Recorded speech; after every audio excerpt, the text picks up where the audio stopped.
Over the Garden Wall. No Brasil, conhecido como O Segredo Além do Jardim. Essa é uma animação minissérie da Cartoon Network de 10 episódios, na qual muitas pessoas, e eu incluso, consideram como uma das maiores obras-primas da Cartoon Network. Na animação a gente segue 3 protagonistas, o Wirt, o Greg e a Beatrice, que basicamente estão tentando sair da floresta do desconhecido. Cada episódio da série é basicamente uma aventura diferente, com exceção para os últimos 3 episódios que eles se juntam para tentar entregar um final. A cada episódio você vai entender um pouquinho mais dos personagens, um pouquinho mais sobre como funciona o desconhecido e como é que o pessoal tá avançando em direção ao seu objetivo, que seria sair da floresta. Só que apesar do desenho tentar te informar algumas coisas sobre como funciona a floresta, você nunca tem uma resposta muito completa sobre o que é a floresta ou como ela funciona. Na verdade, quanto mais fundo você olha, mais confuso as coisas ficam. E levando em consideração a premissa que eu acabei de dar e juntando com o fato de alguns momentos essa animação ser um pouquinho mais Halloween, por assim dizer,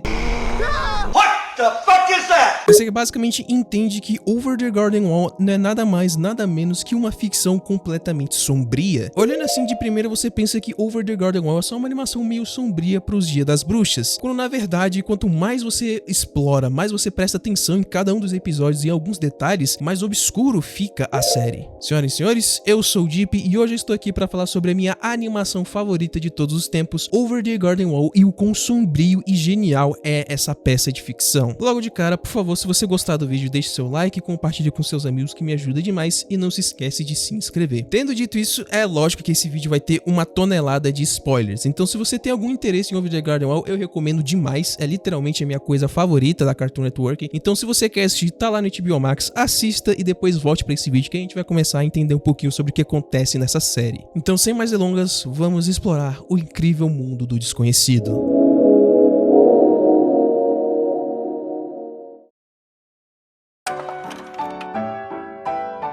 Bom, vamos lá.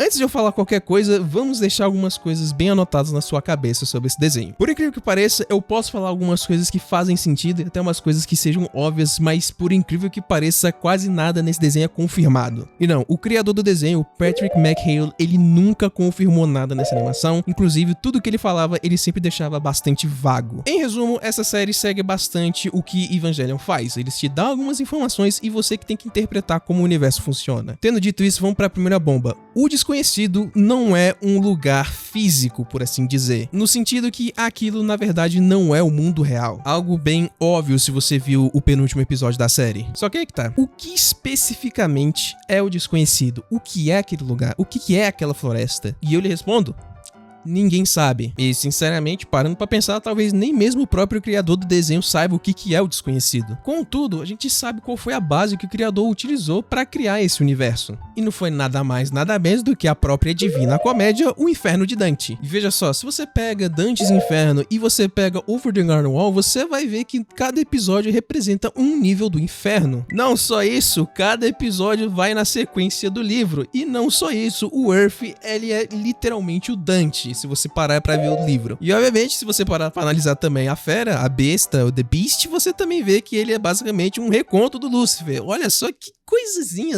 legal de se falar. Então tá, a gente tem a base, é basicamente o reconto de Dante's Inferno.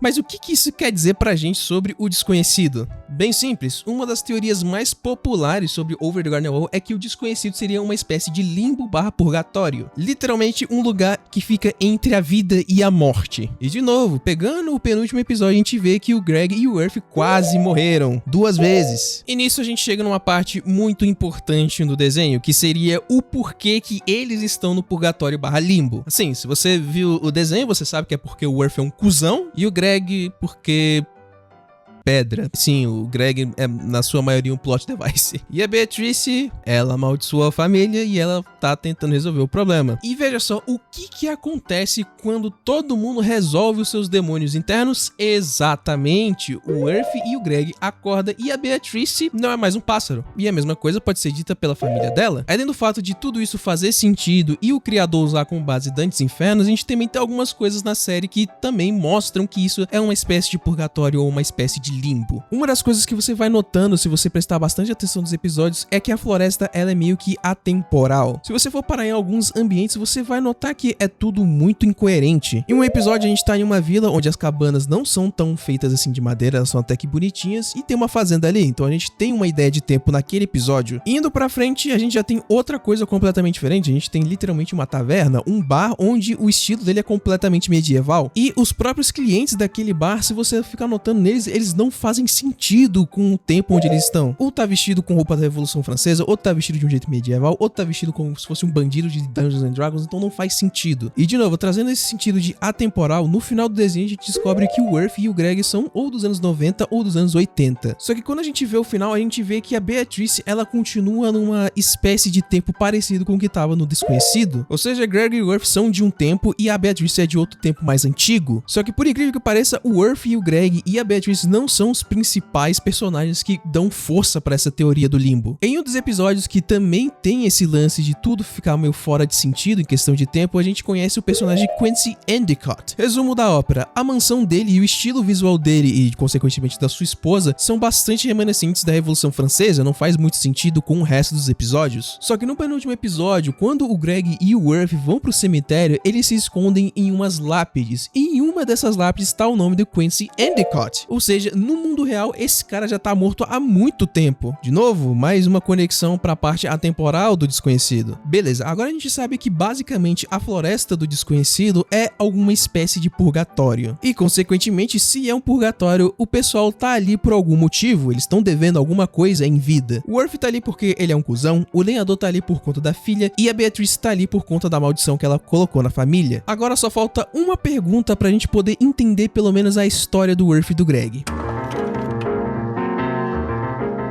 O que diabos é a fera? O que é o The Beast? Mais uma vez, ninguém sabe. A fera, assim como a floresta, é muito enigmático. A gente só tem algumas informações que são dadas pra gente visualmente no desenho. Só que a gente só tem uma coisa nesse personagem que é mais ou menos concreta. Ele é conhecido por quase todo mundo no Desconhecido. Lembra do episódio do bar? Ali a gente tem diferentes tipos de pessoas, de diferentes tipos de tempo. Mas tem uma coisa que eles têm em comum. Eles sabem quem é a fera e eles sabem que a fera deve ser temida. Não só isso, eles sabem como que a fera se comporta com os outros. Não só isso, a gente também tem um detalhe muito importante que não acontece na série, que é que a fera sempre anda com uma lanterna. Só que quando você para pra pensar, você vê que a fera tá atormentando o lenhador, e quem é que tá com a lanterna? Ele mesmo, o lenhador. Ou seja, o que a gente sabe da fera é que ele é bastante manipulador, e que pelo menos o principal jeito dele agir com suas vítimas é manipulando pra fazer alguma coisa a favor dele. Algo que acontece com o Worf e com o Greg e também com o próprio lenhador. Tá, mas por que ele tem que manipular as pessoas pra fazer o que ele quer? Primeiro, a informação mais importante e mais concreta que a gente tem da fera é que a alma dele tá dentro da lanterna do lenhador e que aquela lanterna só pode ser mantida viva utilizando a Eldenwood, um tipo de madeira que produz um óleo específico para aquela lanterna. E nos últimos episódios a gente descobre como que é feito essa madeira. Basicamente, a fera engana suas vítimas para que ele faça tarefas para ele e fiquem exaustas ao ponto de se tornar aquela árvore. Então, quando você coloca os seus neurônios pra funcionar, você entende que o lenhador tá sendo usado pra que ele mantenha aquela lanterna viva. A fera simplesmente manipula as pessoas, fazem elas morrer e se tornarem árvores, enquanto o lenhador pega essas mesmas árvores e utiliza o óleo pra deixar aquela lanterna acesa. Tudo isso porque a fera enganou o lenhador dizendo que a alma da filha falecida dele tava na lanterna. E agora você entende o porquê que eu acho esse vilão muito foda? O cara taca o terror na floresta usando só manipulação e ele faz isso de um jeito muito bizarro. Tá, a gente sabe como que ele trabalha na floresta e o quão conhecido ele é. Mas quem é a fera?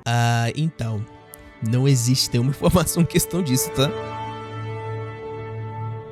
Olá, como estás? O que a gente pode tentar dizer é que a fera uma vez já foi humano. Pera, tipo, como assim ele foi humano? Como é que você sabe que ele pode ser humano? Simples. Ao decorrer dos episódios, se você prestar muita, mas muita atenção mesmo, você vai notar que no Desconhecido existem as Black Turtles, as tartarugas pretas. E você vai lembrar que logo no primeiro episódio a gente vê que tem um cachorro que comeu uma Black Turtle por conta do Greg e seus doces, e ele se torna um bicho completamente bizonho. Só que o detalhe que eu quero que você preste atenção atenção é nos olhos desse cachorro transformado, porque esses mesmos olhos aparecem quando a fera fica irritada no último episódio. E isso pode explicar o porquê que por alguns frames, quando a gente realmente vê a verdadeira aparência da fera, a gente vê que ele é na verdade uma árvore, porque por algum motivo ele comeu uma Black Turtle. Só que como é que você mantém a sua alma dentro de um tronco de árvore? Você não consegue. Por conta disso, de algum jeito, seja, sei lá, transformando alguma parte do corpo dele em óleo, ele conseguiu transferir a alma dele para aquela lanterna, e enquanto aquela lanterna estiver acesa, ele consegue viver. Só que aí que tá o problema, isso é um detalhe muito específico, então não dá pra dizer que isso é só uma coisa concreta. O máximo que eu posso dizer é que essa é uma teoria bastante aceita pela comunidade do desenho, mas aí é que tá o ponto, quanto mais você vai a fundo nessa floresta, mais você fica confuso com o que tá acontecendo. Quanto mais a fundo você vai, mais você se pergunta como é que as coisas funcionam, e quando você começa a fazer essa pergunta, você começa a tentar responder, e quando você começa a responder, você começa a ver o quão bizarro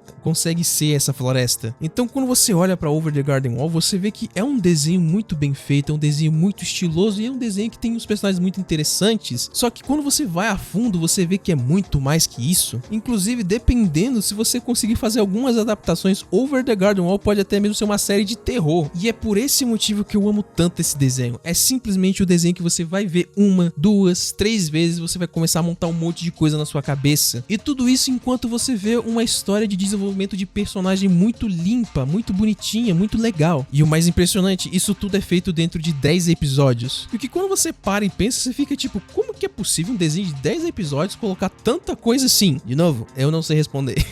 Eu só posso dizer que o pessoal que escreveu a série mandou muito bem. Então, é basicamente isso. Esse vídeo é eu declarando meu amor pra esse desenho. Esse desenho é simplesmente maravilhoso. Se você ainda não assistiu esse desenho, aqui no Brasil ele é conhecido como O Segredo Além do Jardim, e você pode assistir a série completa no HBO Max. São só 10 episódios com duração de 11 minutos, então em torno de 1 hora você consegue terminar a série. Mas no mais é isso. De novo, mais uma vez, se você gostou, por favor, deixe seu like, compartilhe com seus amigos e se inscreve no canal para não perder mais conteúdos como esse. Vejo vocês no próximo vídeo. Adeus.